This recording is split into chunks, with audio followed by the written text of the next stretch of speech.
Hey guys, and welcome back to another episode of Snowfall News. Here we go again, as always, bringing you guys some more stories to tell. We've had quite a bit of stuff happening these last few weeks, haven't we? It's been a pretty hectic time in the gaming industry, but that doesn't mean that we won't be covering all of it. So, I got three more stories for you guys, as usual, so why don't we go ahead and jump right into it. Apparently, Suicide Squad took quite the toll on Rocksteady. Suicide Squad Kill the Justice League is a rather interesting game in its own right.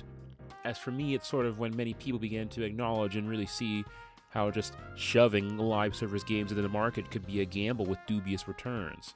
But also, at the same time, just how desperate many executives are to achieve their own darling Fortnite.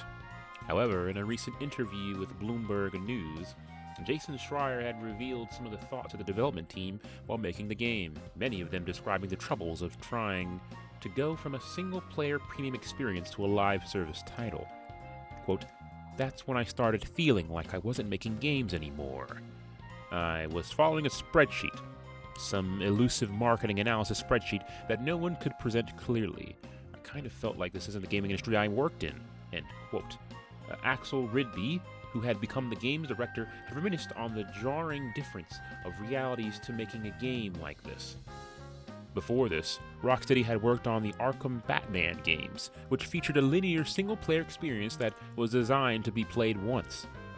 But very quickly, they began to realize a lot of the experience and ideas that would work on those titles simply couldn't function in a game designed to be played over and over again nearly every day.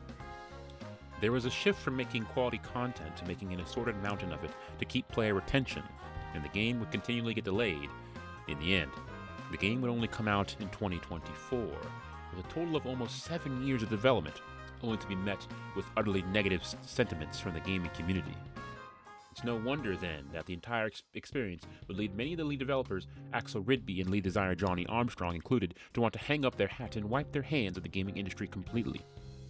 After the game flopped, Warner Brothers was quick to abandon the game and go on to the next thing, and this is a very similar tactic echoed by other failed live service games in the industry.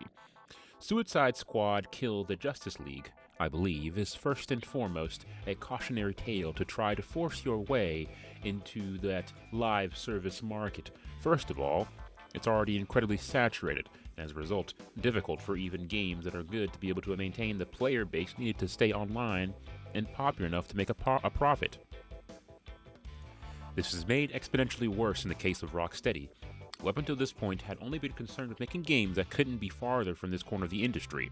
This is probably why the executives at Warner Brothers were so obsessed with making sure the game was profitable in the first place.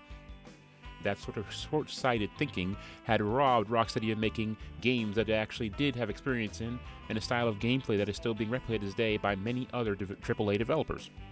If, perhaps, instead that 7 years' time was dedicated to making 2 more games that the team had experience in, I doubt it would have been much more lucrative than Suicide Squad ever could be. Next up, Xbox declares they're hitting the reset button. So a few weeks ago, I had talked about the uncertainties of many of the studios under Microsoft, and it seems that this has all come to a head now, as in a memo sent out to all Microsoft employees, it was confirmed that there would be multiple layoffs, studio shedding, and a restructuring of the company as a whole. Some of the mysteries surrounding the fates of many of the studios owned by Microsoft were revealed, with both Compulsion Games and Double Fine Productions able to secure their independence and go back to making games on their own with all of their IP intact, while Ninja Theory and Undead Labs would go on to secure new funding and ownership for the purposes of finishing their current projects. Everyone else they had decided to keep would instead be getting layoffs, while the company shifted funding and manpower to properly close out their high-priority projects. The nice announcement from this whole thing is that no games are actually being cancelled, which was a very prominent issue when Ubisoft had announced their own layoffs some time back. The reason for this reset, as Microsoft put it, was that Xbox as a whole was rather cumbersome, and while the team itself was larger than it had ever been, they directly quoted that for every dollar we've invested, we lost 64 cents. Which is, rather rough. The direct costs of this were some of their plans simply not making enough money in the long time it took to actually complete these projects. Of particular note is the investment they had made into the Game Pass subscription service. which had continually failed to produce any real return. According to some reports found during Microsoft's deal to acquire Blizzard, they had hoped that by around this time, Game Pass would have up to 70 million subscribers, with the program only achieving half of that. One of the most astounding things to hear from this memo was that in the management structure at Xbox, your average worker would have to go through 14 layers of management. You heard that right. 14. The number of middle managers present for that kind of thing to happen has to be absurd, and it's no wonder that the company was mismanaged for so long in this way. The number is astounding, and that just goes to show how grossly mismanaged the company has been for a very long time. While the memo itself sought to point this out in particular, it should still be noted that the large number of regular developers are being let off regardless. Just this morning, it was announced at Bethesda that they would be receiving a number of layoffs as well, with dozens of programmers, artists, designers, and testers who were on the chopping block as well, according to a post by the Blue Sky account of the official Bethesda Game Studios Union. While commendable to see them understand one of the biggest problems that they had been known to plague gaming, we shouldn't forget that they had properly understood the trends in the industry at large and properly planned for them, we wouldn't be seeing such actions in the first place. It's just yet another tragic loss in a long string of them. Now, back to Sony. It really feels as if Tweedledum and Tweedledee are taking turns in making these poor announcements, as the past 2 weeks haven't exactly looked the greatest when it comes to the console market. Or perhaps Xbox thought maybe this would be the best time to come out with bad news. Who knows? Regardless, there's been a lot of ongoing backlash since last week's announcement of the cessation of disc production for the PS5. I can't say it was exactly unexpected, and I remember commenting among friends how I wouldn't want to be the guy having to write that terribly awkward blog post that was sure to go down awful with the general public. But something that's perhaps a bit surprising for me is just how thorough the backlash has been. I mean, you only need to take one look at gaming YouTube to see how important physical media is when most people's shelves are filled to the brim with cases and collector's items, but the condemnation of it is nigh ubiquitous. I more than estimate this is probably because the numbers of digital-only sales encompass mostly people who play things like live service games, in which there largely doesn't exist a physical version in the first place. Regardless, though, I know something is seen as universally bad in these days when brand accounts like Domino's Pizza, of all things, find it as free brownie points to joke about and take a jab at Sony to their own expense. And it largely does come from the horrific timing as well as the announcement.